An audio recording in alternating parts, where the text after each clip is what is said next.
درنو دوستانو زما په چینل کې د ګډون لپاره د همدې ویډیو لاندې د سبسکرایب دا بټن کلیک کړئ. له دې وروسته د زنګ بټن کېکاږئ. له دې سره به تاسې هر ورځ ما نوې ویډیو ترلاسه کوئ او له خپرېدو به یې خبرېږئ. دا کار د مهربانۍ له مخې وکړئ. السلام علیکم، زه عبید الله حسام یم. آیا تاسې له هغو کسانو یاستئ چې یوازې د دنیا ژوند لپاره یې مټې بډ وهلي، او که نه هغه کسانو له ډلې یاستئ چې یوازې د آخرت ژوند غواړي، دنیا ترې هیره شوې؟ که داسې وي نو دا دواړه کارونه د اسلام د اصولو او تګلارو مخالف کارونه دي. د مسلمان ښېګڼه دا ده چې د دنیا او آخرت دواړو لپاره د هڅو ترمنځ توازن وساتي، یعنی هم د دنیا لپاره هڅه وکړي ترلاسه یې کړي او هم آخرت هیر نه کړي. که مسلمان د دنیا او د آخرت ژوند ترمنځ توازن پرېږدي، په حقیقت کې د خپل رب او د هغه د پیغمبر صلی الله علیه وسلم او د اسلامی شریعت د طبیعت او اصول مخالف تک کړی دی. الله تعالی فرمایي: ومن الناس من یقول ربنا آتنا فی الدنیا وما له فی الآخرة من خلاق. هغوی چې وای ای ربه موږ ته په دنیا کې راکړه، په حقیقت کې د دوی لپاره په آخرت کې هیڅ برخه نشته.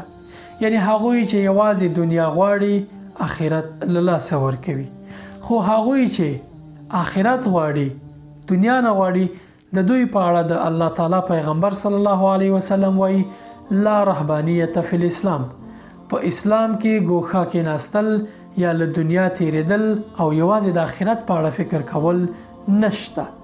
خو هغوی چې دواړه هم دنیا او هم آخرت غواړي، د دوی په اړه الله پاک فرمایي چې ومنهم من یقول ربنا آتنا فی الدنیا حسنه وفي الآخرة حسنه وقنا عذاب النار. یعنی د دوی له ډلې دغه مؤمنان داسې دي چې دوی هم دنیا کې نیکي غواړي او هم آخرت کې او هم د اور له عذابه بچ کېده غواړي.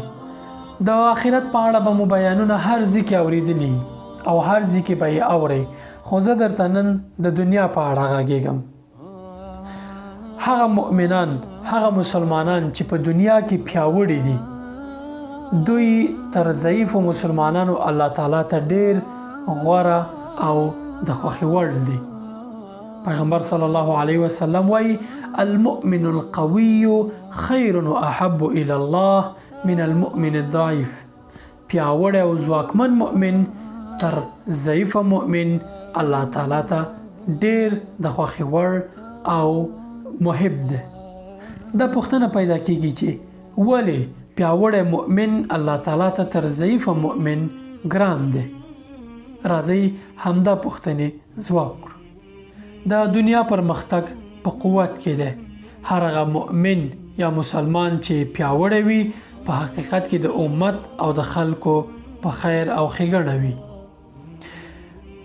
قوت او ځواک باید په درې برخو کې وي: په اقتصادي برخه کې، په علمي برخه کې او په منصبي یا منصب کې.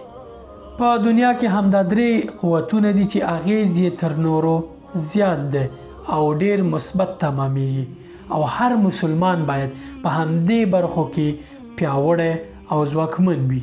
پیل یې د اقتصاد له برخې کوو. که مسلمان مؤمن په اقتصادي برخه کې پیاوړی وي، دی به خلکو ته د کار موقع برابره کړي، پانګونه به وکړي او ګڼ اقتصادي نورې پروژې به پلي کړي چې له لارې به یې مسلمانان په کار باندې بوخت شي او په حقیقت کې به مسلمانانو ته د کار موقع برابره شي. له همدې اړخه به دی ثواب ترلاسه کړي. ترڅنګ به یې دی ډېر مال، زکات، صدقه او نور د خیر ښېګڼې کارونه وکړي چې دا به دته په آخرت کې ډېر ثواب او اجر ورکړي. او حقیقت کې به دغه کارونه چې په دنیا کې د مال له لارې کړي دي، په آخرت کې به یې ډېر په ګټه او نفع وي. د علم له پلوه که مسلمان مؤمن عالم وي، ډېرې د ښېګڼې او د خیر او برکت لارې پر مخ پرانیستې وي. دی به په خپل علم ډیر اجر ترلاسه کړي او خپل د آخرت خیرازي به پرې تضمین کړي. دی به خلکو ته علم ورسوي او د علم پر رسولو کې تاسو ته معلومه ده چې څومره لوی اجر دی. الله تعالی د هغو خلکو په اړه چې نورو ته علم رسوي وایي ومن احسن قولا ممن دعا الى الله وعمل صالحا وقال انني من المسلمين. تر دې به غوره خبره او تر دې به ښه قول چیرته وي چې یو څوک الله تعالی لارې ته خلک دعوت کړي، نیک عملونه وکړي او ووایي چې زه مسلمان یم.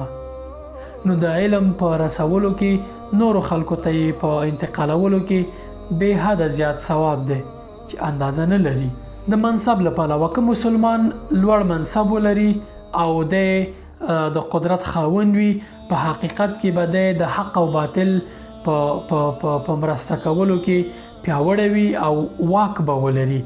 د کولی شي چې د منکر په منع کولو او د خیر او ښېګڼې په امر یا معروف کار په امر باندې به د واکمن وي او د به امکانات د دې ولري چې یو چاته د خیر لارې امر وکړي او څوک له منکر لارې منع کړي.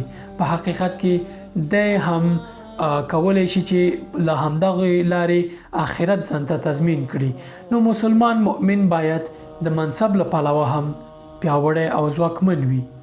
مسلمان کولی شي چې ډیر په اسانۍ د دنیا د دغه چارو لارې آخرت او په آخرت کې خپل خیرازي تضمین کړي، خو په دې شرط چې دغه امکانات او دغه قدرت او دغه منصب او دغه مال او دغه هر څه چې یا دغه علم چې دی په دنیا کې کوي د الله تعالی په لار کې وکاروي او د الله تعالی بندگانو د خیرازي لپاره یې ترې ګټه واخلي.